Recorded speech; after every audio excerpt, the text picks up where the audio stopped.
Welcome to the Cohn Zone. I'm Grant Cohn. That's my dad, Lowell Cohn. And today we got some splaining to do. At the end of last week, my dad and I were coming down pretty hard on Kyle Shanahan, and it seemed like Kyle Shanahan had lied. And we were wondering if that made him a liar. But then right at the last minute, it seems like he got in under the tag at home plate. Like he slid under the tag, or the catcher missed the tag. Something happened, but it seemed like he didn't lie. Dad, how do you interpret the news of this weekend? Well, let's go through what happened. The Niners had announced that they were eliminating the last week of OTAs, or the Plus minicamp. Yes. The minicamp. The last week of OTAs and minicamp, so 2 weeks total. Okay. And Adam Schefter, who is a wonderful reporter and a very good guy, came out, I believe, Iggy, and said that actually they had to give up those two functions because the league was fining them. Yes. Or penalizing them. Yes. In the meantime, Shanahan had said he gave them up because he had done all his work. He didn't need it, those functions. So it seemed like he was lying. Right. And I came out and said, if someone lies, he's a liar. Then we were a little confused. So I emailed Matty Mayoko, and he said that actually Schefter had corrected, that Adam had corrected, and said that they were not, they did not have those two functions taken away from them. Because they took away from themselves already. I don't think he said that. See, what Adam Schefter tweeted was, correction, the NFL did not cancel the last week of 49ers OTAs as the 49ers had canceled them already.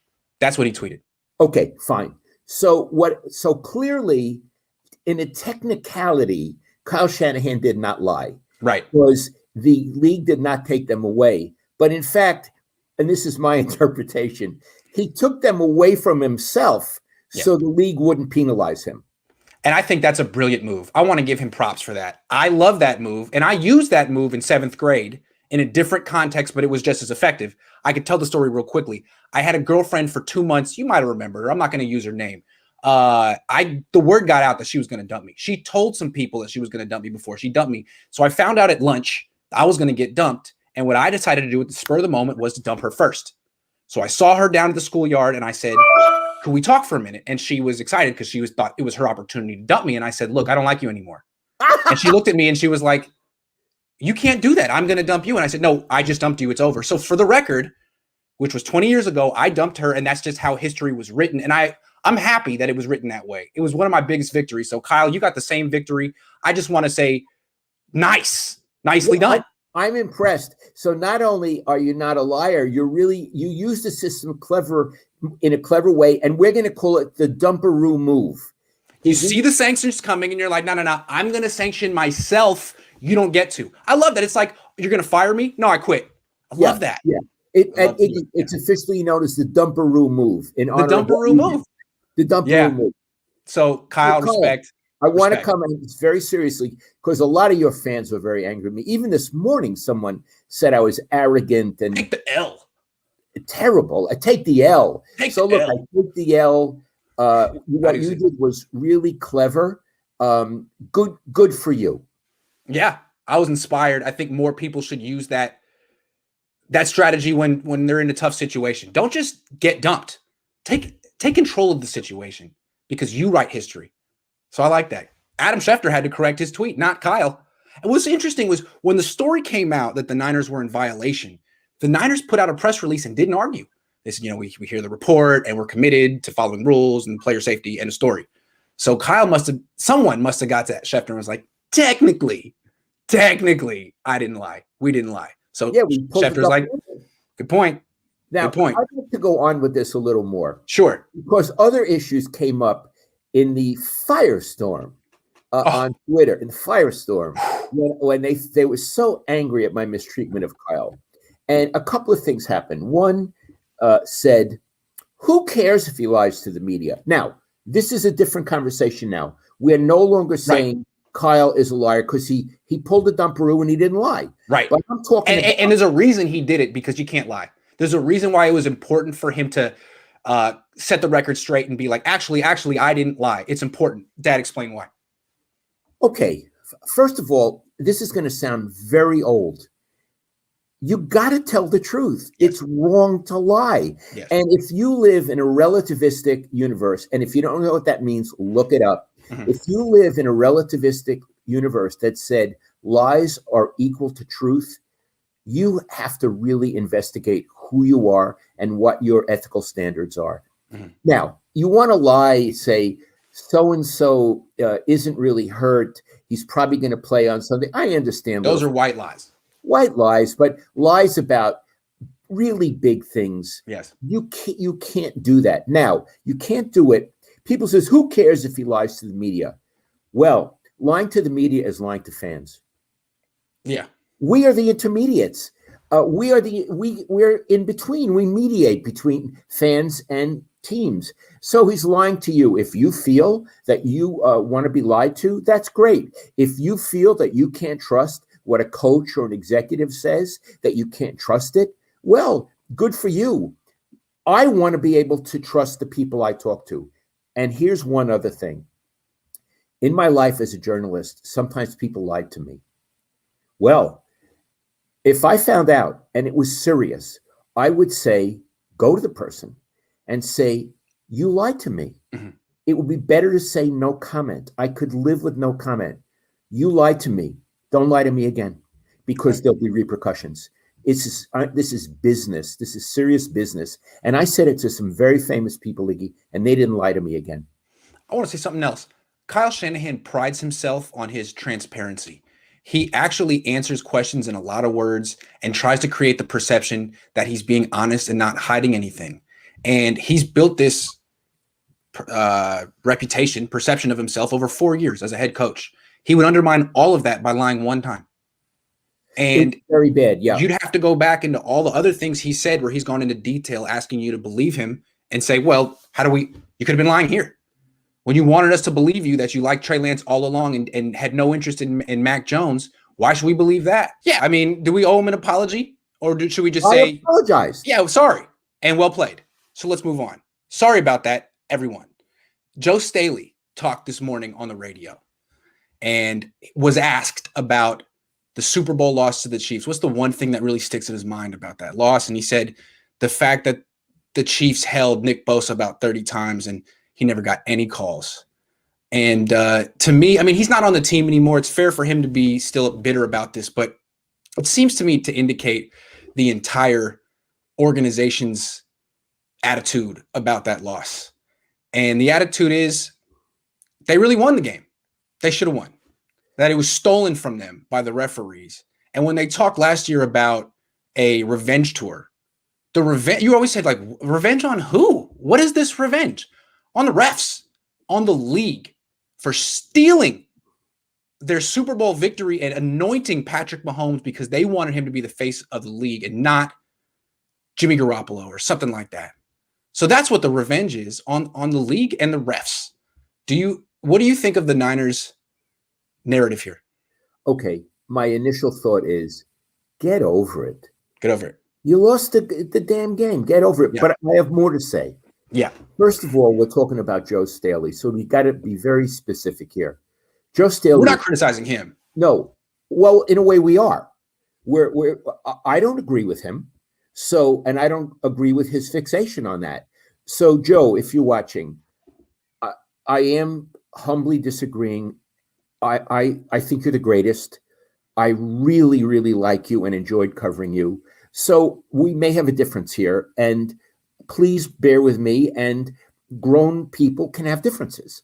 Iggy, they lost the game. Now, in addition, if Bosa got held 30 times, I assume some of those holds were in the first 3 quarters.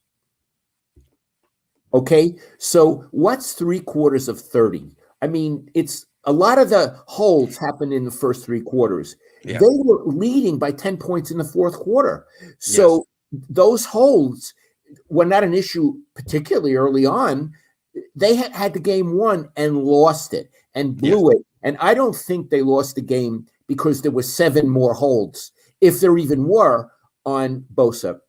So I find the concept hard to stomach, frankly. Yes. But what I said before, more than that, is get over it. And don't delude yourself and think you had won that game. Probably if Kansas City looked at it, they could find where their guys got held. Yeah. Move on. What do you think, Iggy? Well, I mean, I understand Joe not being able to get over it because that was the last game of his career. Sure. In a sense, that's tough. But it just feels like it's indicative of how the entire organization feels top down, that they were robbed of this game and they can't let it go. And to me, we talked last year about the Super Bowl hangover. What is it? It's impossible to define, but it's coming, and they went 6-10. And it seems to me that what the Super Bowl hangover is in the Niners case is just total denial. It's we should have won, and we're out to prove that 2019 team was the best team. So we're not going to change much. We don't really want to tweak the formula. We want to keep it the same, maybe change here and there, but we're out to prove that this team was always the best. And I think that's the problem right there. They're out to prove that 2019 was the real them. Okay. And go ahead. Well, Iggy, the revenge tour was last season, 2020. Yes. Did they prove that they really won the Super Bowl by how they performed in 2020? No, but they talk about 2020 like it didn't happen, like it was just a fluke of the pandemic. Hey, the fans weren't there. It wasn't a real year. Forget about 2020. At the State of the Union, everyone kept talking. Greg Popovich specifically was asking John Lynch and Kyle Shanahan, do you think this team is better than the 2019 team? Like, what about 2020? What? Greg, why are we comparing this team to a team 2 years ago and not the team last year? Greg was asking that question? He asked that question verbatim. And he asked it to both John Lynch and Kyle Shanahan, is this team better than the 2019 team? How about is it better than the 2020 team? Okay, that's very interesting that Greg was doing that. Again, Greg is my friend. We appeared on TV hundreds of times together, and he's a great sportscaster, and I have deep affection for him. But again, with all due respect, and I understand why he's doing it, he's now with the team. And so you're not going to pump up the 2020 season. That was a disaster. But really, the question is not, are they better than the 2019 team, which didn't win anything, really? It's are they better than the 2020 team? Why do you ask that? Because that's the one that just happened. That's the one where they played that season. Right. Other teams, in fact, there was a Super Bowl champion, as I recall, in Tampa. Right. So, and they're very happy to have won that Super Bowl. So 2020 happened, and they won 6 games. Now, look, they had a lot of injuries, and we've heard about that till you want to puke. All those injuries. The fact is, they won 6 games. Yes. They had a really crummy season. So the real issue, and you probably can't do it at a fan day, I understand that. But the real issue is, why are they better than last season's team? I agree. But what we're seeing, the mentality in the organization is, one, they were the best team in the league in 2019 and got robbed. They should have won the championship. And then last year was a total fluke, and you got to write the whole thing off like it never happened because of injuries and no fans. So this year, the 49ers are going to prove that they were the best team in 2019. They're going to be better than that and win the Super Bowl. Well, this year, the only thing they can prove is that they're the best team in the league. They can't prove that they're better than 2019 because 2019's over with. In fact, it's not even relevant. Yes. Right? It's not even relevant. They have to prove they're the best team this year. And in all fairness, I think they have a heck of a chance to do that. I think that they are really good considering 2 things. If they don't have a bunch of injuries, and if something's really rotten over there, and if they have a quarterback who can play. Agree. And one last piece of advice for the 49ers. Again, Joe Staley doesn't reflect on you. He's retired. But I think this just underscores what a bad look it is to talk about 2019 and 2021. Let it go. Don't ever talk about that season. Don't talk about it for a while. Do something in 2021 first and stop talking about that season. Let it go. Start over. I agree, Iggy. And, it seems Bush League. Yeah. It seems Bush League. We should have won. In 2021, we got screwed in 2019. It also seems like sour grapes. Sour grapes. All of that stuff. We got screwed in 2019. That was 2 years ago. Like, Doug Peterson won the Super Bowl with the Eagles and got fired last year. Who cares what you did 2 years ago? First of all, you didn't win the Super Bowl. Second of all, that was 2 years ago. No one cares. Move on. Do something special in 2021, because no matter what you say about the 49ers and whether they're on the right track or whether they have potential, 4 winning seasons since 2003. That's it. I think Greg Papa could have had better material. For example, Greg, if you're watching, you clearly see that we don't go along with that 2019 comparison. A better question would be, why are the Niners the best team in the league this year? Yes. That's a better question. On that, Greg. And you know what? I could get behind that, and I could make arguments, as you can, that they're the best team right now. I think that's more to the point, Iggy. What about you? Yeah, but to actually answer that question, you'd have to acknowledge Trey Lance. And the weirdest thing, I know you didn't watch the State of the Franchise. I know you would rather fold socks than watch the State of the Franchise, which is why I watched it for you. And it was an hour long, and all you need to know is no one mentioned Trey Lance's name at any point. It's like he did. It's like he doesn't exist. And it was very strange. Why would you not be proud to talk about Trey Lance? There was a photo shoot, because the whole thing was basically to unveil some new throwback uniforms. And that was just basically an opportunity to take a bunch of pictures of Jimmy Garoppolo and plaster him everywhere, because he is the designated model on the team. And of course, they want to trade him. So really, the entire State of the Franchise was about how they're going to get back to their winning ways from 2019, how 2020 was a weird blip because of the pandemic, and that Trey Lance isn't on the team. He's basically persona non grata. He's a ghost. How do you explain that they would talk more about a team 2 years ago than Trey Lance in the future? I don't get it. I actually, Iggy, I can't begin to answer the question.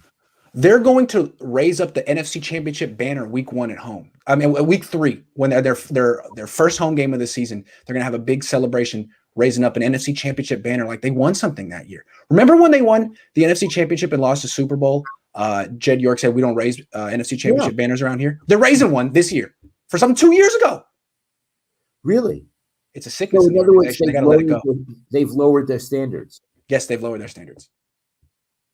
Okay. They've lowered their standards. Jed lowered their standards. Jeremy Price says, so in both of your opinions, why did we lose that Super Bowl? Because the Chiefs were better. Yeah, because the Chiefs were better. And I'll tell you another reason they lost the Super Bowl, because the Chiefs won. Yeah, because the Chiefs won. That's the main reason. The Chiefs scored more points than them. The Chiefs scored 11 more points than them, Dad. The Chiefs owned them in the fourth quarter, Iggy. And what's more, what's more, Shanahan possibly panicked in the fourth quarter. They all got to own it. The defense gave up 21 points in a quarter. The defense wasn't good enough.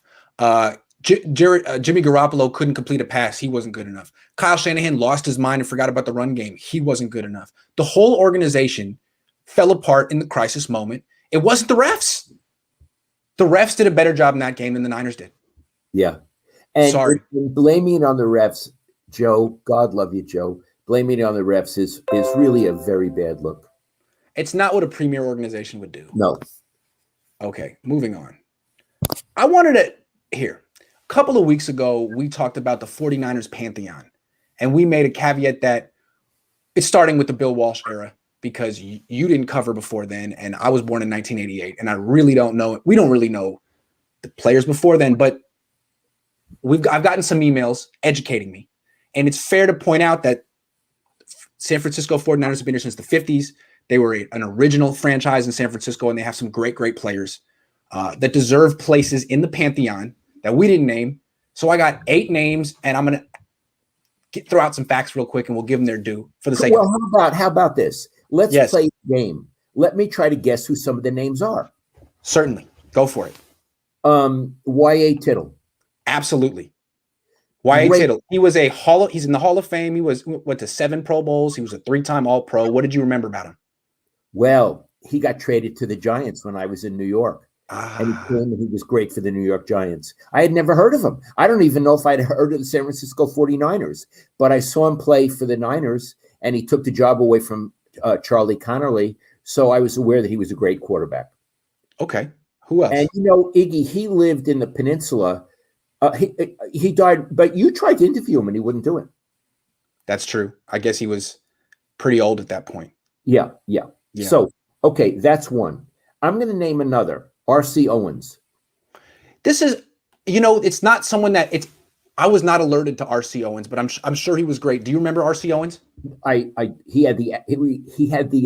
was a wide receiver. He had the catch called the alley-oop. Now, is that on your list? No, he was not on my list. I was not alerted to R.C. Owens. Okay. R.C. Owens, absolutely, for sure. And he worked in community relations until really he died for the Niners. So I knew R.C. very well. He was just a lovely man, and he was a great athlete. So I would do that. Okay. May I keep going? Keep going. John Brodie. Yes. What do you remember about John Brodie? He's from Oakland. He went to Oakland Tech. I think he went to Montclair. I think he went to Montclair Elementary School. No kidding. Yeah. Oakland Tech. So he was here for a long time in the Bay Area. I'm not sure he went to Stanford. So he played like his entire career in the Bay Area. That's right. And Iggy, he was a very clever quarterback. I remember I actually went to a game one time at Candlestick, and I saw him play. And, I didn't know very much about football. I was a graduate student at Stanford. So, but it shows I went to a game, what I was thinking about. So they were down near the goal line, and faked a handoff to the running back, and he kept the ball and ran in around the right side. Oh, wow. There was I'd never seen that. Wow. And he wasn't particularly fast, but it was so clever. And Iggy, you don't see that play very much. No, you don't. You used to see it, like the fake handoff and the naked bootleg around the other side. That's what he did. It's a good play. And you saw that a long time ago. I saw that with John Brodie. Yeah, it was really nice. So John Brodie. Now I'm going to ask another one. Sure. Gene Washington. No, Gene Washington was not on the list. Let me look up his stats. And what do you remember about him? Well, he and I were at Stanford at the same time. Wide receiver. And he was an undergraduate. I was a graduate. We did not know each other. But later in life, we got to know each other very well. And we're very friendly. He's a wonderful guy. Boy, was he fast, and did he have great hands. And he was Brodie's chief receiver. May I tell you, you got a comment, but that's okay. Yeah, go ahead. Okay. When I was a graduate student at Stanford, I have to tell you, I didn't have a lot of money, okay? And that's what brought my dad to the West Coast. He was a graduate student at Stanford. Right. And what made him cover the 49ers, he got a job with the Chronicle, and he was a columnist. It wasn't by choice, but that's how it happened. So sorry. That's the answer to the question. Keep going, Dad. Okay. So I had a car. I had a Plymouth Valiant. Mm-hmm. Iggy, you got to know, it was the ugliest car. It had fins. Oh, boy. It had fins. It was a black. Just in case you just ended up in the lake or something. But here's even better. It had an automatic transmission, but it had a push button. You push buttons on the nice. Like drive, neutral, reverse. It was a piece of crap, Iggy. Yeah. I got it on some place on El Camino Real. Anyway, one day I was driving away from the campus, and I guess I was going to San Francisco. So I parked at the red light just before you go into East Palo Alto, and then you get on the Bayshore Freeway. Well, come next to me is this really nice sports car. I think it was yellow. And I look over, and it's Gene Washington. Iggy, he was so handsome. He's gorgeous. He was so handsome. And he had the top down. Yeah. And he had a pink sweater. Oh, man. He was so masculine. He could do a pink sweater, and it was tied around his shoulders. Yeah. We were about 6 feet apart. And I looked at him, and I thought, there's me in the Plymouth Valiant and him in this whatever. We're 6 feet apart, but it might as well be a million miles. Yeah. He was so in a different universe from me. And I had Gene Washington envy. Of course. Just from I have James Franco envy, because he used to be at the UCLA pool all the time when he was 30 and I was 18. And all the girls wanted to go, of course. So, yeah, I understand that. Gene Washington, who the hell are you? Why did we have to be at the same red light at the same time? Who asked you?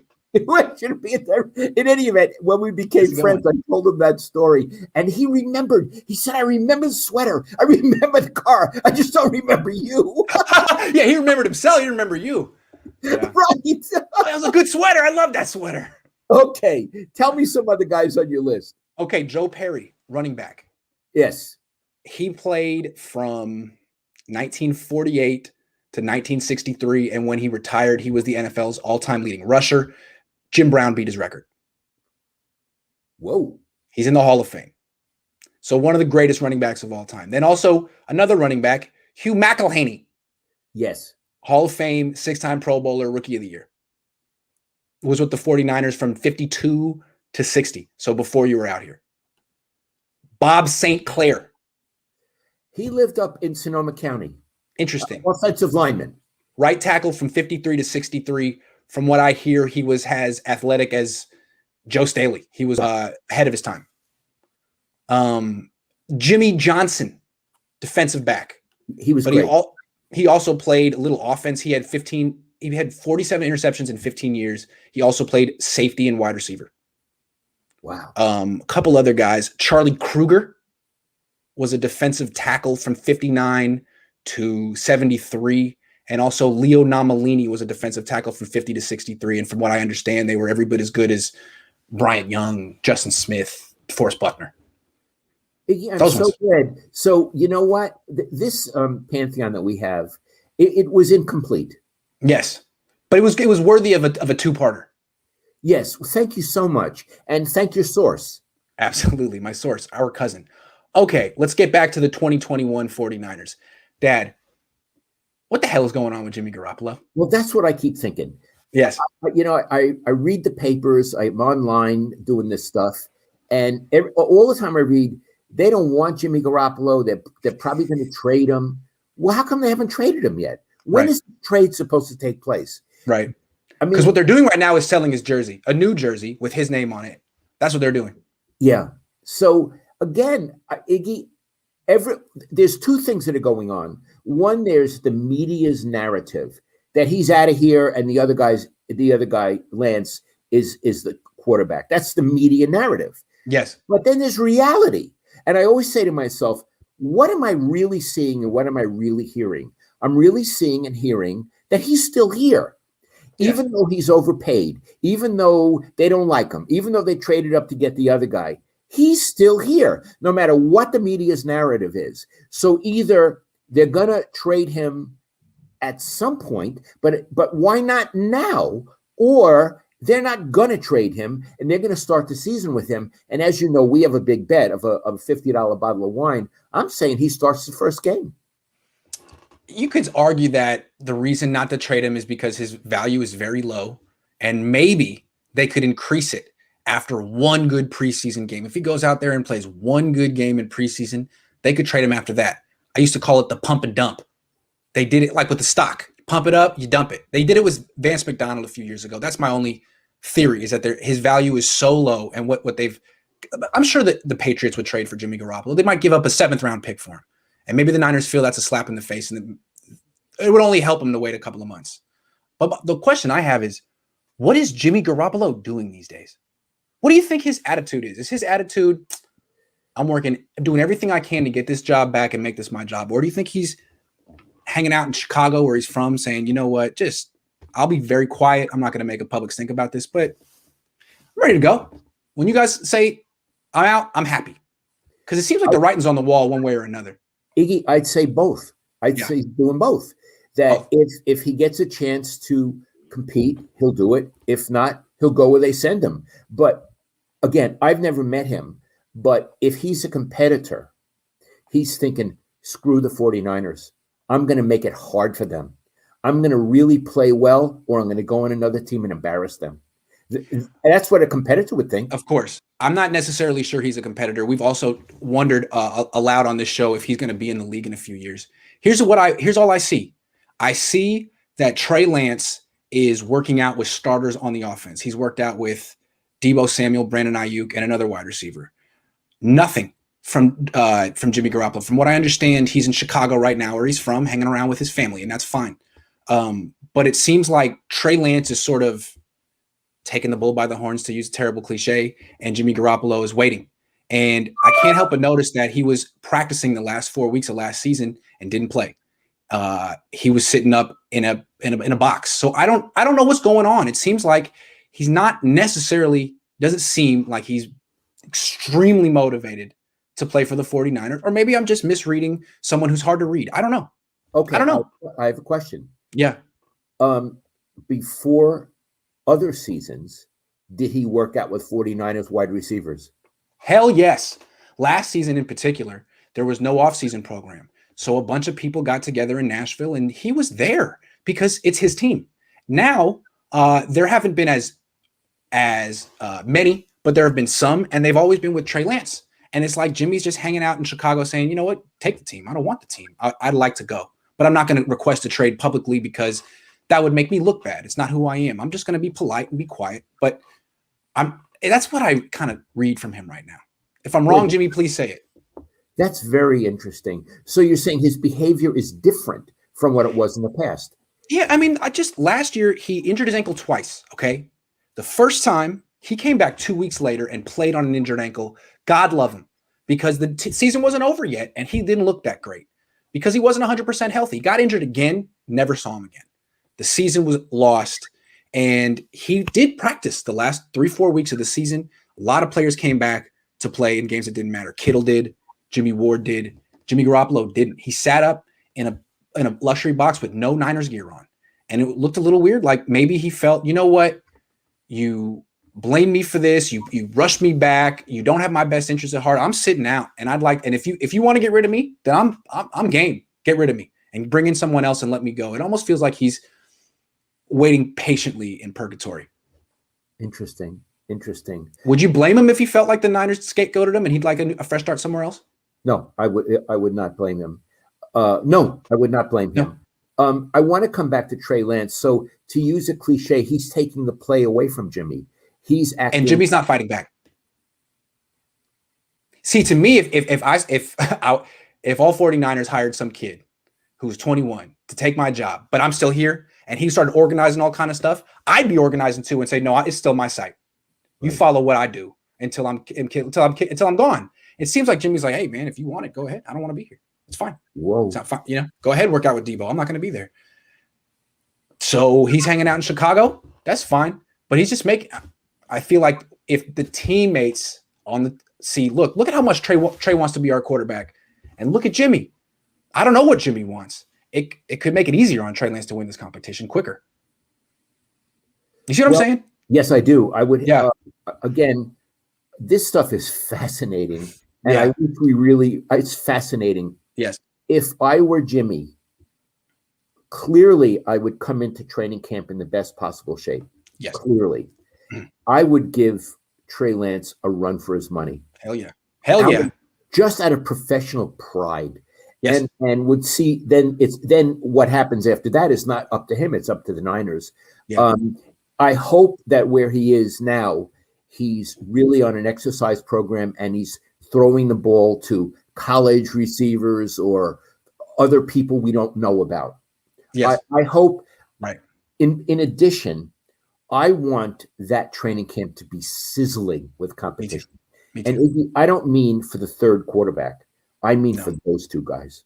But I do want to say, sizzling with competition, that third quarterback competition matters too. Because if the Niners do want to get rid of Jimmy Garoppolo and free up that money and use it in other places, they got to know they got a good backup quarterback behind Trey Lance. They got to know. And they don't know what those two guys have. They haven't seen him play. Right. So they got to do a lot of practicing. They got to figure out how to get it all in there. Okay, I want to say one other thing. Sure. I admit, I don't know what the hell's going on with Jimmy. I have a preference, and this is not necessary for the best of the team, the good of the team, just how I feel about things. Yeah. I hope in training camp, Jimmy kicks that kid's butt. Yeah. And the reason is I'm always for the old guy. Yeah. I have nothing. I've never met either one. I'm sure Trey Lance is a good guy. He's going to get his turn. I want to see a fight. I want to see a fight. I want to see Jimmy have the pride that we sometimes wonder if he does. Stick up for yourself, Jimmy. Fight back, Jimmy. Fight back. Stick up. The way I interpret all this is that Trey Lance, they're both working. They're both athletes. Trey Lance is campaigning for the job. He's putting his work on social media. He's winning over his teammates. He's spending time with Kittle and Debo and Ayuk. He's campaigning for the job, and Jimmy isn't. Doesn't mean he's not working. Doesn't mean he won't win the competition, but he's not going to do that stuff because who knows how much he really wants to be here. He just wants to do his thing. Yep. Okay. Yep. Well, this clearly continues. Yeah, this absolutely. This is a Rams fan who watches my show all the time. He says Kyle's 31-36 record deserves the Cohn scrutiny. We've done it. We've done it. Don't worry. You watch us enough to know we do it. We'll do it. Amen. Yimmy Yee. Okay, Jeremy. Amen to you. Matt H says family-friendly show, but I always think Jimmy became very private after dating a woman with a certain career went viral. He is guarded in his personal life. If that's true, it's his business. Yeah, his business. I don't think I'm really talking about his lack of social media presence. I'm talking about the fact that Trey Lance is organizing team activities and Jimmy's letting him. It'd be a real easy way for Jimmy to be like, no, it's not your team yet, dude. You want to do a thing in Nashville? I'm doing one in Seattle. Everyone come to Seattle and pick who you want to be. Who are you going to follow? Anyway, I have a question now. I want to go back to my dad's era. And I've been thinking about this. Trey Lance is the backup now. He's going to be the franchise quarterback for a while in this team, whether he's successful or not. And he's going to be a totally different person when he has that kind of scrutiny and power and stardom. But for now, he's the backup. 21. I remember Colin Kaepernick when he was a backup. He was way different than when he was the starter. What were Joe Montana and Steve Young like when they were backups on the 49ers? Okay, we'll start with Joe. You have to remember that Joe is very quiet. He doesn't put himself out there that much, which is probably a very good trait in a teammate. You don't want to put down teammates. He was behind Steve DeBerg. I know early on. I bet he understood that he was a better talent, that he was a better quarterback. Mm-hmm. But Joe would have been quiet. He would have followed the lead of Bill Walsh, and he would have respected protocol. That's absolutely who Joe was.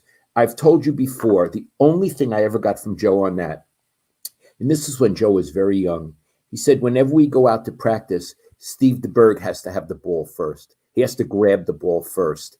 And I'm trying as if that proves something, right? Yes. The pecking order. A pecking order. And not performance, not talent. Who has the ball first? Who has the ball first? And I think that's what Joe meant. Yeah. Although it's a very interesting thing to say. What did he mean? He didn't deserve the ball, or why act like that? That's the competition he can win. Maybe that's what he meant. He can't beat me in practice. He can't play football better than me, but he can get the ball first. Okay. Well, that's what Joe did say to me one time. Like it's petty. It's petty, yes. It's petty. Yeah. So there was that. Now, Steve was a backup for a long time to Joe. I think that's much more complicated.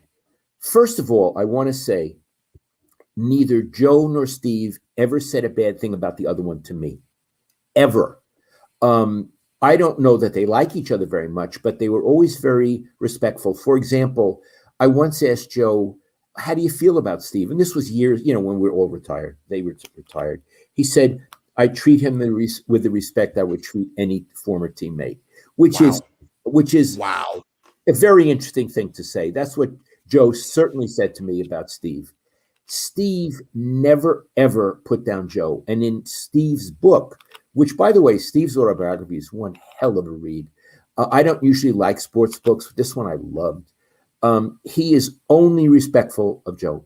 Only. He said he admired him. On the other hand, I think he thought he should have been the starter sooner. Yep. And you know what? God love him.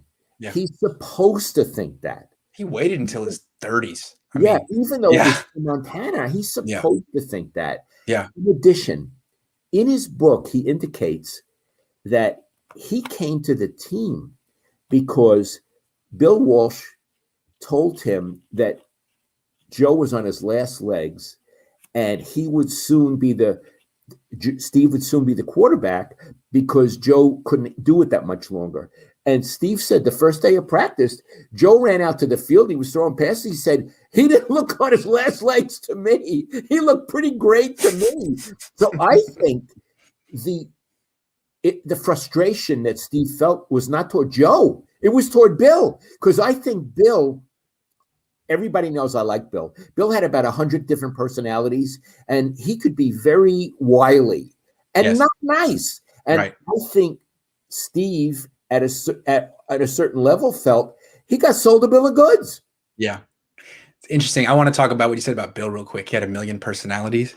That seems to be a very important attribute for a coach, the chameleon aspect. You need a lot of different personalities. And what was the real Bill Walsh like? Hard to say, right? Oh boy, there were so many layers. So many personalities. So many personalities. That's one difference between him and Kyle Shanahan real quick. Kyle is so right there. There's one personality with Kyle Shanahan and he doesn't conceal it. It's a big difference between them. Good. With Bill, here's the thing with Bill. And I'll tell you who else was like that. Don Nelson. They had a lot in common. Those two. They knew how to work you. Robert Saleh too. God love him. Well, I don't know Saleh, but I believe you. But Bill, for example, Bill knew that I was a boxing guy. Mm-hmm. And Bill was too. Mm-hmm. He knew every bit as much as I did and more because he was older and he had seen more. But he was a serious boxing guy. Well, if we had an argument or he didn't like something I wrote, the next time I saw him, he'd be talking to me about Sugar Ray Robinson. Hey, Lowell, what about this fight? And it was his way of breaking the tension. Okay. Right. But he wouldn't do that with Ira Miller. He would have had something else, maybe restaurants or NFL history. Whatever. With Ira, or college football. Or college football. So what I want to say is, what we used to have in the library, they don't have them anymore, the card catalog, he had a card catalog in his head. I work Lowell this way. I work Ira this way. Yes. And it's like, he doesn't have to argue with you about what you wrote. He has to get you on his side. Absolutely. So Lowell, let's talk about Sugar Ray Robinson. You're like, man, he's a good guy. He's not even mad at what I wrote. We can relate. Maybe I'll go easier on Bill next time. I'll see it from his perspective. And that's what certain guys are really good at. Bill was good at it. And Saleh can do it. Don Nelson was good at that too. So with Bill, I was always very cautious. Yes. We didn't become closer until he retired because then he didn't have much to gain from me. And then more of his personality came out. Bill was not an affectionate person, but he was not affectionate. Right. But he was needy. Needed affection. He was needy, and I didn't know that when he was the coach. He was really needy, Iggy. And that he used to call me a lot. And just so I would tell him things were okay. Is that what drove him? Yes. Because it doesn't seem like he was particularly happy. I don't feel he was a happy person. Not like you and I are. No. He was not a giggler. Brooding on his success. He was brooding over it, right? Yes. And brooding all the times in his life, he got screwed. And what he did tell me was that what drove him as a coach was feeling that he would fail, that he was a failure. And he would feel that after a game, maybe till Wednesday. And then he would have to overcome that so he could do well against Green Bay on Sunday. So his whole professional life was feeling worthless and overcoming it in weekly cycles. That was, I did not understand that, but that was much more who he was than the boxing fan that Lowell saw when I was a writer. So let me take it back to the original topic, what Joe Montana and Steve Young were like as backups. So it seemed like what I heard you say is they were respectful about it. They put in their time, but privately they both felt that they were better and wanted to prove it. And I mean, that's what I always sensed from Colin Kaepernick.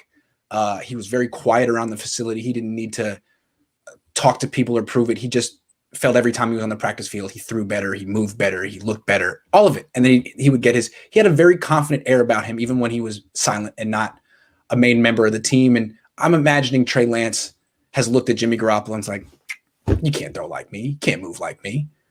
You can't relate like me. I'm going to take this from you. And it's not going to take that long. So it's interesting to see these young guys start their road ahead. Yes, I love the way you brought it back. That was very interesting what you just did.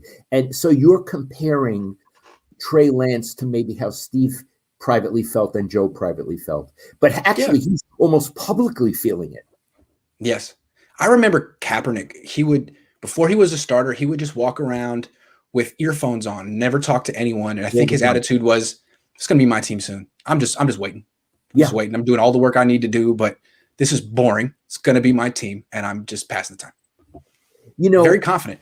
Yes, I would give Kaepernick credit. He had the bearing and the demeanor of a starting quarterback.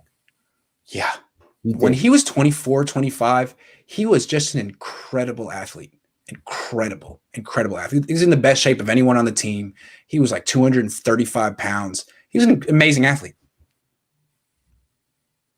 Then he became vegan and lost about 20 pounds and had a bunch of surgeries. It wasn't quite the same. I think that's the main reason. Anyway, I don't talk about him.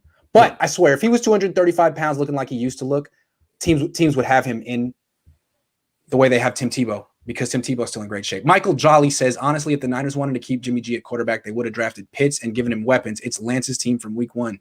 That's how I feel. But the Niners have so many mixed messages, it's really hard to decide where they're coming from and what their plan is. Do you have a good idea of what the Niners' plan is here, Dad? No, I don't. No. All I know is I've bet a $50 bottle of wine on it. And Iggy, I'm happy to lose that bottle of wine. But you haven't lost yet, and there's no reason to give up. All right, last topic. Virtual reality in the NFL. Could you lead us off here, Dad? Okay. As you people may know, I'm very good friends with the butcher down here at my Oakland Safeway, Francis the Butcher. He's the head of the meat department, and he's just a wonderful guy. He's friends with Iggy and me, and he's a really big sports fan and 49ers fan. So I was there the other day, and he came out from behind the counter and said, I was going to email you about this, but I have to tell you in person. So he said, I want to, now I'm paraphrasing. He wanted to talk about virtual reality, how you could do games on big screens or on your computer. He said, would it be beneficial to a team like the Niners to have, let's say you have a quarterback and he's looking at his screen and he sees the pass rush on his, from whoever, the Rams on his screen, and things break down. You put that into it. Like, let's say McGlinchey gets beat, and what are his options? And can he learn away from the facility, like at night, do it? Could it improve his learning curve to have videos like that to see, oh, I could have slid to the left or such like that? Iggy, do they do things like that? One, and do you think Francis is onto something? One, I'm not sure that the NFL, how much virtual reality they do in the NFL, but yes, he's onto something. And two, I think the technology is coming around. There is virtual reality. People use it for video games and for entertainment. I think the NFL could use it big. I'm sure that the military uses it. And it seems like it would be great for quarterbacks in particular, because everyone says quarterbacks need reps, but it's hard to give them reps because football's a violent game. And to get them reps, you need 5 people blocking. You need people running. You need people defending. And it's all very tiring, and people get hurt, right? You don't want to jeopardize your team's health just so you can get extra reps for your quarterback. So a great way to do it would be virtual reality. Look at coverages. We're going to play, we're installing a new play, a new concept, whatever, flanker drive. And we're going to do it out of different personnel groupings and different formations. And now I want you to do it from this formation against cover 3. Now I want you to do it from this formation against cover 1, cover 2. Where you going? And just do it over and over and over and over again. It's like practice, but no one's running. No one's getting hurt. Seems like a really good idea. Well, Francis is really a sharp guy. So I love it. Francis, when Iggy and I take over the 49ers, and it's imminent, it's going to happen soon, we're bringing you in as quality control. That's right. And we're going to be investing majorly in virtual reality. It seems like if any team could get the top of the line cutting edge virtual reality stuff, it would be the team in Silicon Valley. Yeah. So maybe they could figure it out. I think it's a great idea. It'd be really good for a team that has a 21-year-old quarterback that they're trying to fast track under the starting lineup. Maybe he could use a little virtual reality. Or a 30-year-old quarterback who always gets hurt and can't stay on the field. He could use some virtual reality too. The two of them. I like this idea. Okay, well, thanks, Francis. Wesley has a follow-up on Kaepernick. Do you think Kaepernick really fell off as hard as they said he did, or do you think that the organization fell apart as a whole at the time? Both. Both were true. Both were true. I do want to say about Kaepernick, I can't prove it, but the impression I had was he was not as fiercely devoted to being the best quarterback he could be compared to others, that he I don't. He started at a very high level. I Yes. actually think he regressed. He became a quarterback that really was not patient to look at his receivers. I think he was at the end a one read quarterback, and then he would run. And I think. Do you go agree? ahead? Sorry. Yeah, no, I was saying is he was a really great athlete, but the stuff he liked to do was training physically. He would sprint, he would lift weights. He was in great shape. He was the hardest working player in the team, or one of them. He was up there with Patrick Willis. But then as he got older, he got hurt. He had surgeries. He became a vegan. He lost like 20, 25, 30 pounds and wasn't the same athlete he used to be. That was evident. And then I think it was clear that he never was as obsessed or as motivated to learn the mental side of the game as he was with the physical side. Also, he was more into like the running than throwing. He had a slow release. Instead of going to like Tom House, who specialized in throwing mechanics, he went to Kurt Warner, who wasn't really a coach. He had these little things about him. And I think the reason that Trey Lance was the third pick in the draft and Kaepernick wasn't, and Trey Lance is going to be a starter at 21 and Kaepernick had to wait till he was 24, and Trey Lance could be a lot better than Kaepernick, is that from all reports, Trey Lance is obsessed with the mental side of a game like a coach. That in college, he was passing up opportunities to go out with friends so he could study NFL defenses, stuff like that. And he's a good athlete. And Iggy, he has a quicker release than Kaepernick. Yes. Kaepernick Just as strong of an arm. A big windup, right? Yeah, like a pitcher. This guy has a much quicker release. He's just as fast. He's just as big. And he seems to be just as hard of a worker athletically and more intellectually stimulated by the sport than Kaepernick was. Yeah. Yeah. So, good pick. All right, one more thing from Team Money Sacktown. I was watching ALF, but then I seen Mr. Cohn was on, so I had to watch the Cohn Zone. Thank you, Team Money Sacktown. Appreciate it. I don't know what ALF is, though. Thank you. That's okay. Well, that's all our shows today. We have no more topics. It was fun to talk about virtual reality. That was a good one. Thank you, Francis, in the meat department. I'll see you this week, Francis. Absolutely. Absolutely. I loved it. Thank you. And I love you. I love you too, Dad. Let's wrap it up, and I'll call you in a second. Okay. I'll be back at 1:30 with Vish. See you guys in 90 minutes.